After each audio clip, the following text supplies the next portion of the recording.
Oke men, balik lagi bersama saya di channel YouTube The Man Project. Di kesempatan video kali ini saya akan membagikan sebuah tutorial lagi, yaitu bagaimana cara merakit hot air solder atau solder uap. Jadi model tampak depannya seperti ini, cukup sederhana, dan akan saya tunjukkan kepada kalian bagaimana cara pengoperasiannya, juga fungsi dari beberapa komponen yang terletak di bagian depan. Oke, sebelah kanan itu adalah sebuah saklar utama untuk menyalakan solder uap ini. Dan saklar tersebut sudah memiliki lampu indikator. Lalu di bawahnya ada sebuah kabel untuk menghubungkan ke stop kontak PLN. Lalu yang sebelah kiri itu adalah sebuah selang karet yang menghubungkan ke gagang solder uap. Dan yang saya tunjuk ini adalah letak dari elemen pemanasnya. Lalu yang di bagian atas boxnya ini itu adalah sebuah kipas. Jadi kipas tersebut menghisap udara dan dihembuskan melalui selang karet ini dan keluar dari ujung elemennya di sebelah sini men.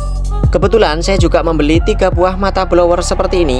Ada yang besar, ada yang tanggung seperti ini, lalu ada juga yang kecil. Untuk pemasangannya tinggal kita letakkan saja di ujung gagang solder uap. Tentunya kita gunakan sesuai dengan kebutuhan. Oke, lanjut akan saya jelaskan di knob yang warna biru. Itu atasnya ada sebuah voltmeter. Jadi knob tersebut adalah pengaturan untuk hembusan udara yang dihasilkan dari kipas yang terletak di bagian atas kotaknya. Ini ya men ya.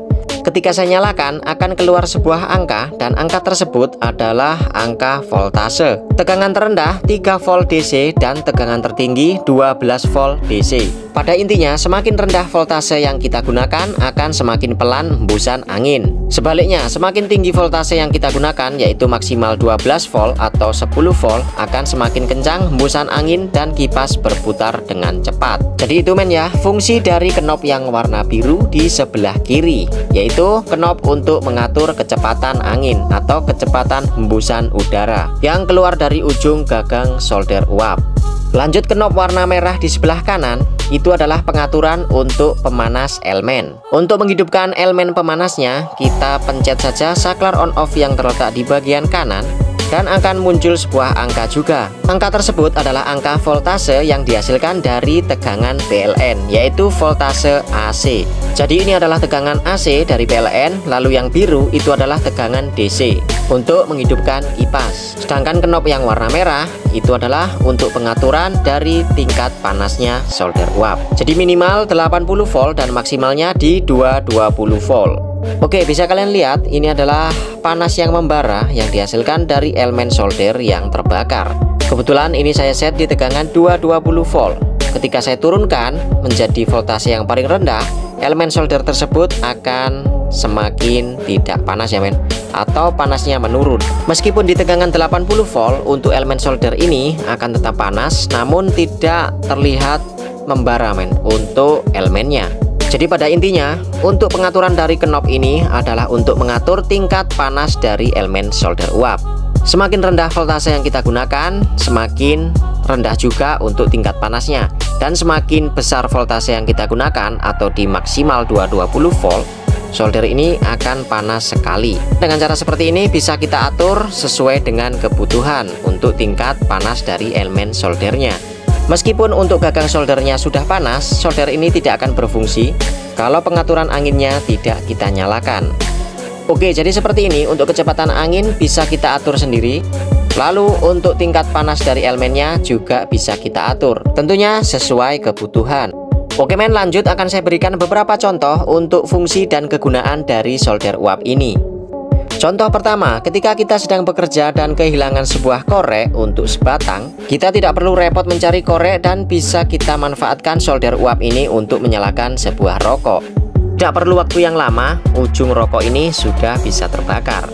Contoh berikutnya, saking panasnya dari elemen solder ini dan hembusan angin yang cukup lumayan kencang, mampu membakar kertas dengan mudah dan cepat tentunya. Oke, contoh berikutnya saya akan melepas sebuah IC yang terletak di papan board ini. Sebelum kita gunakan, untuk ujung dari gagang blower ini akan kita pasangkan sebuah mata blower yang ukuran sedang. Tinggal kita masukkan dan kita kencangkan sedikit. Oke, untuk anginnya akan saya set di 5 volt. Lalu untuk panasnya akan saya set di tegangan 122 volt. Settingan seperti ini sudah cukup lumayan panas men. Sebelum kita eksekusi, alangkah baiknya untuk IC yang hendak kita lepas akan kita berikan pasta solder atau sejenisnya. Setelah itu tinggal kita dekatkan saja seperti ini hingga IC bisa terangkat. Ini benar-benar sangat mudah dan untuk hasil akhirnya sangatlah rapi. Oke, contoh yang terakhir ini akan saya coba untuk melepas sebuah IC yang terdapat di kit Bluetooth. Pastikan juga untuk tingkat hembusan angin dan juga panas dari elemennya, kalian sesuaikan saja sesuai dengan kebutuhan agar tidak merusak komponennya sendiri. Oke men, kita lanjut bagaimana cara merakitnya dan komponen apa saja yang saya gunakan. Oke, jadi semua ini adalah komponen yang saya gunakan dan link pembelian dari komponen ini sudah saya letakkan di kolom deskripsi video. Oke, yang pertama saya menggunakan gagang solder blower untuk tipenya 850A. Modelnya seperti ini dan saya beli yang 3 kabel. Harganya sekitar Rp50.000. Berikutnya saya menggunakan kipas high speed 6x6 cm 12 volt 1,5 ampere. Tebalnya 37,5 mm. Lebar kipas ini 60 mm atau 6 cm. Tentunya sudah lengkap dengan pelindung kipas. Juga kita siapkan rangkaian pipa PVC seperti ini. Di baliknya ini sudah saya berikan solasi yang spons agar udara tidak keluar. Untuk cara bikinnya nanti akan saya spillkan di video ini. Jadi fungsi dari rangkaian pipa PVC ini kita letakkan seperti ini ya men, di kipas high speednya agar udara bisa terkumpul menjadi satu dan bisa menghembus keluar. Lanjut saya juga menggunakan 2 buah voltmeter. Jadi kedua buah voltmeter ini tipenya berbeda. Sebelah kiri itu adalah voltmeter yang tipe AC, jadi bisa mengukur tegangan langsung dari tegangan PLN. Di bagian belakang sudah ada kapasitor milar untuk penandanya. Sedangkan sebelah kanan itu adalah voltmeter dengan tegangan DC. Oke, jadi sebelah kiri itu adalah voltmeter AC dan sebelah kanan adalah voltmeter DC. Lanjut sebelah kanan saya menggunakan sebuah dimmer AC 2000 watt. Sedangkan yang sebelah kiri itu adalah dimmer mini DC PWM speed controller. Bagian belakang sudah lengkap dengan input dan outputnya. Inputnya 4,5 volt sampai dengan 35 volt dan outputnya untuk motor. Sedangkan untuk dimmer yang AC 2000 watt ini juga memiliki input dan outputnya. Oke, jadi dimmer AC 2000 watt ini nanti kita pasangkan di voltmeter yang AC. Sedangkan yang dimmer PWM nanti kita pasangkan di voltmeter yang DC. Berikutnya saya juga menggunakan konektor selang untuk ukurannya setengah inch ke 10 mm. Ini harganya sekitar Rp2.000. Oke lanjut, saya juga menggunakan sebuah trafo non CT atau trafo ankle. Jadi trafo ini saya dapatkan dari trafo VCD yang rusak. Untuk trafonya modelnya seperti ini, memiliki 2 output tegangan. Bila kalian tidak punya trafo seperti ini, jika beli untuk harganya sekitar Rp30.000. Berikutnya saya juga menggunakan sebuah dioda 1 ampere 4 biji. Untuk tipenya ini IN4002 100 volt. Dan juga satu buah elko 25 volt 2200 mikrofarads. Lalu rumah fuse beserta sikringnya 2 ampere, satu buah soket AC 220 volt, lalu 2 buah saklar. Untuk saklarnya ini yang satu adalah saklar 3 kaki yang sudah memiliki lampu indikator di bagian dalamnya. Sedangkan saklar yang satunya ini adalah saklar biasa. Dan untuk saklar ini bebas kalian menggunakan saklar apapun. Lalu beberapa potong kabel dan juga kabel untuk stop kontak. Tentunya sudah cocok dengan soket yang kita beli ini. Lalu tidak lupa kita siapkan juga 4 buah mur baut. Untuk ukurannya 2,8 mm, lalu panjangnya sekitar 5 cm. Kita siapkan juga 4 buah kaki karet. Yang terakhir kita siapkan juga box multifungsi atau box hitam seperti ini. Ini adalah box X6. Panjang dari box ini sekitar 18 cm, lalu lebarnya 11 cm dan tingginya 6 cm. Baiklah men, jadi semua komponen ini saya habiskan dana sekitar Rp185.000. Oke, kita lanjut ke proses pelubangan dari box X6. Kebetulan dari depan sudah saya gambar skema tata letak dari beberapa komponen. Ada saklar, fuse, knob, terus volt AC, terus volt DC. Di bawahnya juga knob, lalu untuk udara keluarnya atau selang dari gagang solder. Sedangkan sebelah kanan ada satu buah saklar utama dan juga soket AC 220 volt. Oke, jadi seperti itu saja. Lanjut kita lubangi. Untuk melubanginya seperti biasa, saya menggunakan bor mini dengan mata bor spiral.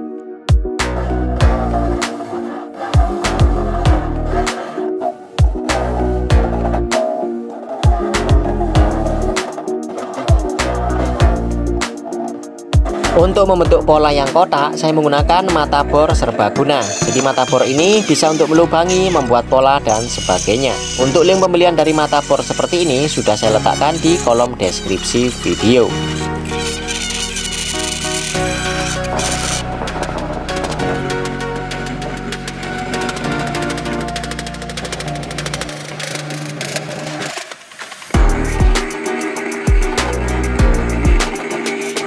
Oke men, ini sudah selesai untuk beberapa lubang yang hendak kita pasang beberapa komponen.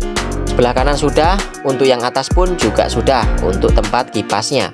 Sebelum kita rangkai, alangkah baiknya kita bikin dulu cover penutup dari kipas DC 12 volt agar hembusan angin bisa terkumpul menjadi satu. Jadi kita siapkan sebuah pipa PVC dengan ukuran 2/4 inch atau setidaknya bisa pas dengan lubang yang ada di kipas. Lanjut kita akan potong 1 cm.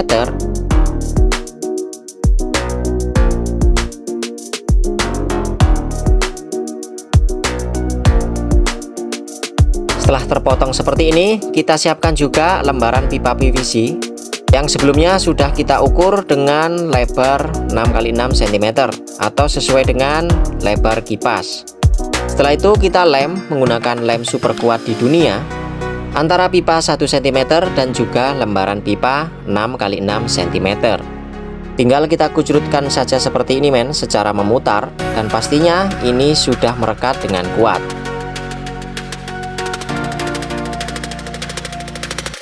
Setelah itu untuk pojoknya kita lubangi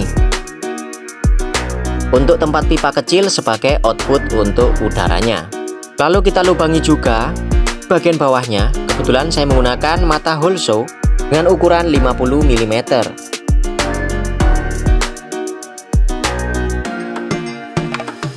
Setelah terlubangi seperti ini, tinggal kita berikan lagi untuk lembaran pipa PVC.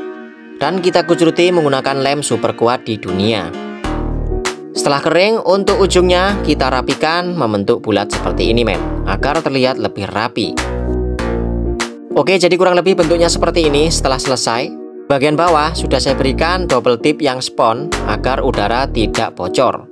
Untuk outputnya saya menggunakan pipa 20 mm atau pipa yang bisa digunakan untuk tempat kabel, dan di bagian samping sudah saya berikan lubang untuk kabel dari solder blowernya. Oke, lanjut kita pasang penutup atau pelindung dari kipas dan juga 4 buah mur.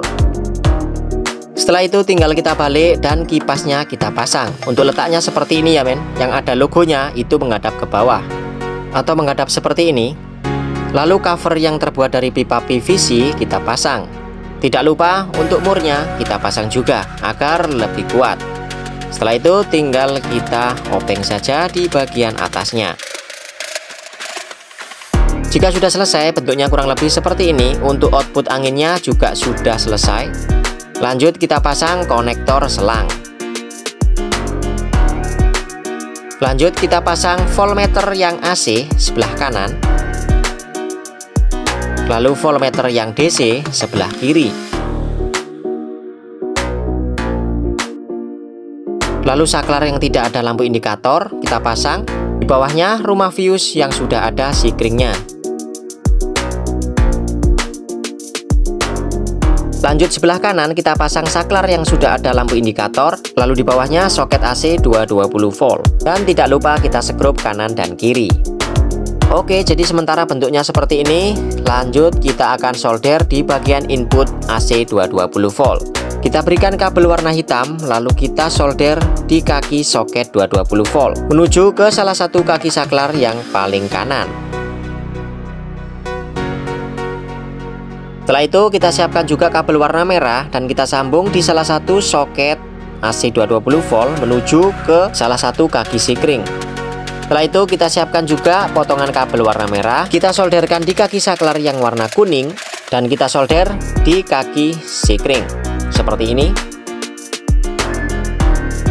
Lanjut untuk kaki saklar yang bagian tengah, kita berikan potongan kabel warna hitam.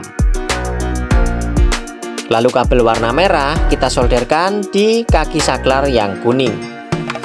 Jika sudah selesai, kita sudah memiliki dua kabel input dari PLN yang sudah melewati saklar dan juga sikring. Baiklah men, jika kalian masih bingung untuk cara menyambungnya, ini adalah skemanya, silahkan disimak. Jika sudah selesai, kita lanjut untuk proses berikutnya. Untuk sementara hasilnya seperti ini, dan ini kita sisihkan terlebih dahulu. Lanjut akan kita kerjakan terlebih dahulu di bagian trafo ankle atau trafo non-CT. Kebetulan untuk trafonya sudah saya pasang sebuah steker agar lebih mudah untuk mengerjakannya. Dan akan kita ukur untuk output dari trafo ankle ini berapa volt. Jadi trafo engkel ini memiliki dua output. Untuk mengukurnya saya menggunakan avometer digital dan akan saya set di tegangan volt AC. Jadi trafo ini masih belum mempunyai tegangan searah, jadi kita set saja di avometernya di tegangan yang volt AC. Untuk kabel hijau ini memiliki tegangan outputnya 10 volt dan kabel yang hitam ini 12 volt. Jadi yang kabel hijau adalah 10 volt AC dan yang hitam 12 volt AC. Oke, ini akan saya pilih yang kabel hitam yaitu 12 volt AC. Jadi 12 volt AC ini akan kita jadikan ke 16 volt DC. Untuk kabel hijaunya akan saya belikan solasi bakar agar lebih aman. Oke, lanjut kita siapkan 4 buah dioda. Kita susun seperti ini. Untuk pergelangan warna silver atau yang katoda menghadap ke kiri semua ya men, seperti ini. Lalu di setiap pertemuannya kita berikan timah.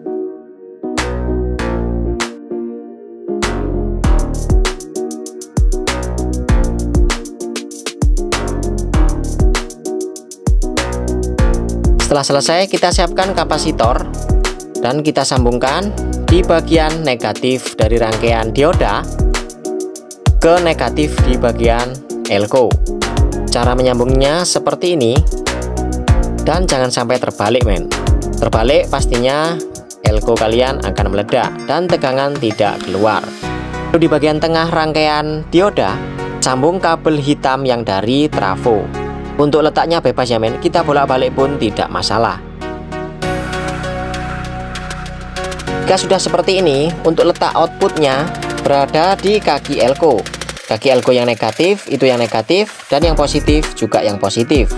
Agar lebih pasti apakah rangkaian ini berhasil, kita ukur menggunakan avometer digital dan kita arahkan di pengukuran voltmeter DC. Oke, lanjut kita ukur. Kebetulan sudah saya colokkan di listrik yang semula 12 volt menjadi 16 volt karena adanya kapasitor. Jadi kapasitor ini menyimpan arus ya men. Yang semula 12 volt AC menjadi 16 volt DC. Tentunya dengan rangkaian seperti ini kita bisa gunakan untuk suplai daya dari kipas. Dan ini untuk skemanya, silahkan di screenshot bila kalian membutuhkan. Jika sudah selesai, kita pasang rangkaian trafo ini ke boxnya. Kita letakkan di sebelahnya kipas seperti ini dan kita mur. Untuk mur bautnya saya menggunakan mur baut 2 cm. Kita baut kanan dan kiri.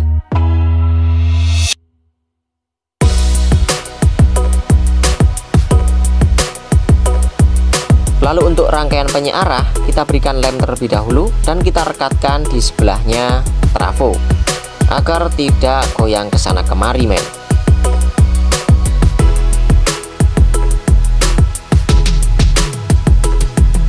Lalu untuk steker kita lepas terlebih dahulu. Lanjut kita pasang PWM speed controller yang DC. Sebelum kita pasang, kita siapkan kabel terlebih dahulu di bagian input tegangannya. Lalu kabel input tegangan dari PWM speed controller yang DC kita sambung kabel warna merah ke output trafo yang positif dan kabel warna hitam di output trafo yang negatif.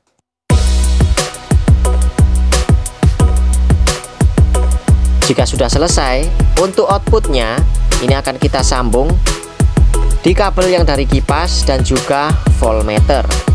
Untuk kabel yang dari kipas ini akan kita sambung secara paralel di voltmeter yang DC. Di voltmeter yang DC ini memiliki 3 kabel. Kabel yang warna putih dan merah kita jadikan satu dan yang hitam kita sendirikan. Lalu kita sambung secara paralel. Kabel hitam kita sambungkan dengan yang hitam dari kipas dan kabel yang warna merah dan juga putih kita sambungkan ke kabel merah dari kipas juga, atau kita sambung secara paralel. Setelah tersambung seperti ini, kita masukkan saja di bagian output modul PWM speed controller yang DC. Tidak lupa kita kencangkan sekencang-kencangnya. Pastikan untuk positif dan negatifnya jangan sampai terbalik men. Jika terbalik pastinya tidak akan berfungsi dengan baik. Setelah itu untuk modul PWM speed controller yang DC kita masukkan potensionya dan kita kencangkan.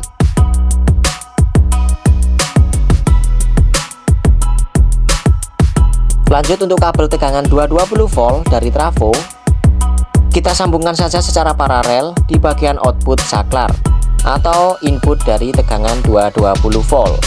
Kita sambung saja seperti ini.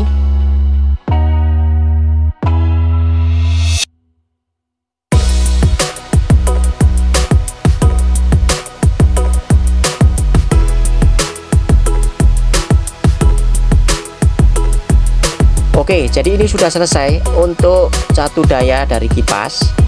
Jadi kipas sudah terpasang, modul PWM sudah terpasang, trafo sudah terpasang.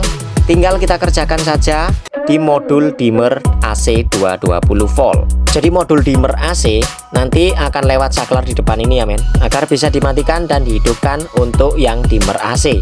Sedangkan yang dimmer PWM tidak perlu kita berikan saklar karena sudah ada on off-nya di bagian knopnya. Oke, kita lanjut saja untuk penyambungan kabel warna merah. Ini akan kita solderkan di kaki saklar yang bawah, dan saklar ini adalah saklar yang menghadap ke depan.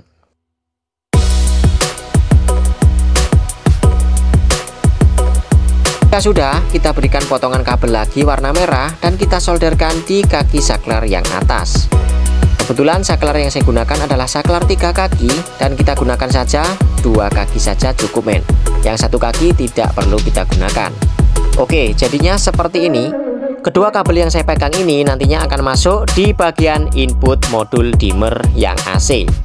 Untuk pemasangan usahakan jangan sampai terbalik men, untuk bagian input dan outputnya. Oke, yang output ini yang bawah dan inputnya yang atas. Agar tidak lupa, di bagian baliknya sudah saya berikan tanda out dan in-nya. Jadi jangan sampai terbalik. Jadi di modul AC ini tidak ada positif dan negatifnya. Jadi tinggal kita sambung saja secara acak, tidak masalah men, untuk warna kabelnya. Yang penting tidak terbalik di bagian output dan inputnya.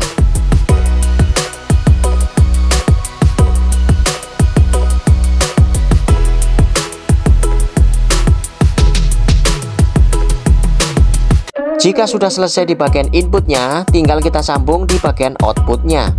Untuk outputnya akan kita sambungkan di kabel warna putih yang berada di gagang blower. Jadi kabel blower ini ada 3. Jadi yang kuning tidak usah kita pakai, yang kita gunakan yang kabel warna putih saja. Sebelum kita sambung di bagian output modul dimmer, tidak lupa kita masukkan dulu di konektor selang dan tembus di bagian lubang yang sudah kita sediakan. Jika kabel dari blowernya sudah masuk, kita sambungkan kabel putih secara paralel di kabel voltmeter yang AC. Jadi kabel voltmeter yang AC dan juga kabel dari blower akan kita sambung secara paralel. Lalu kita masukkan di bagian output modul dimmer AC. Oke, jadi cara penyambungannya seperti ini. Input dan outputnya sudah selesai. Tinggal kita masukkan di lubang yang sudah kita sediakan dan kita kencangkan. Baiklah, rangkaiannya semua sudah selesai. Tinggal kita lem menggunakan lem bakar di bagian kabel blower yang keluar dari pipa. Tujuannya agar tidak ada udara yang keluar dari sini.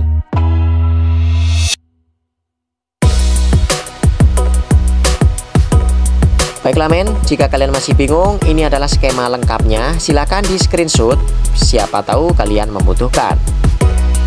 Oke, semua sudah selesai, tinggal kita pasang saja cover penutup di bagian bawah. Kita berikan 4 buah skrup dan juga 4 buah kaki karet.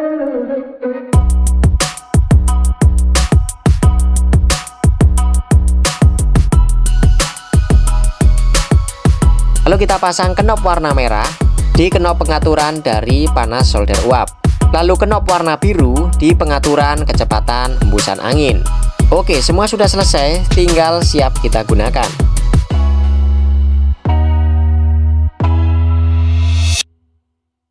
Sebelum kita gunakan, kita wajib colokkan terlebih dahulu kabel stop kontak seperti ini. Baiklah men, ini sudah selesai dan hasilnya kurang lebih seperti ini. Cukup sederhana, tentunya sangat bermanfaat sekali. Bisa kita gunakan sebagai alat servis televisi, handphone, ataupun LCD jika terdapat komponen yang rusak. Dan fungsi penting dari perangkat solder ini yaitu memudahkan kita dalam memasang sekaligus melepas ulang beberapa elemen elektronik. Namun kelemahan dari solder yang berhasil saya rakit ini, untuk suara yang dihasilkan dari kipas high speed ini sangat-sangat berisik sekali ya men. Jadi bila kalian ingin merakitnya untuk kipas, kipas bisa kalian ganti menjadi kipas yang model keong seperti ini. Kipas model keong seperti itu untuk suara yang dihasilkan tidak terlalu berisik. Tentunya lebih praktis, tidak perlu membuat cover penutup. Jadi semua itu terserah kalian pakai kipas yang model seperti apa. Lalu untuk opsi berikutnya, untuk suplai daya dari kipas blower, selain menggunakan trafo ankle yang saya gunakan, kalian juga bisa menggunakan sebuah power supply switching 12 volt atau menggunakan power supply model jaring seperti ini, 12 volt minimal 3 ampere. Baiklah men, mungkin sampai di sini dulu untuk cara merakit sebuah hot air solder atau solder blower. Jadi bagaimana menurut kalian? Alangkah baiknya merakit sendiri seperti ini apa beli yang sudah jadi? Silahkan tulis di kolom komentar. Mungkin sampai di sini dulu. Silahkan subscribe di channel YouTube The Man Project karena saya akan selalu membagikan video yang bermanfaat maupun tidak bermanfaat. Dan jangan lupa share video ini ke seluruh orang yang ada di dunia ini. Siapa tahu video ini bermanfaat bagi kalian dan mereka men. Sampai ketemu di video berikutnya dan salam kreatif.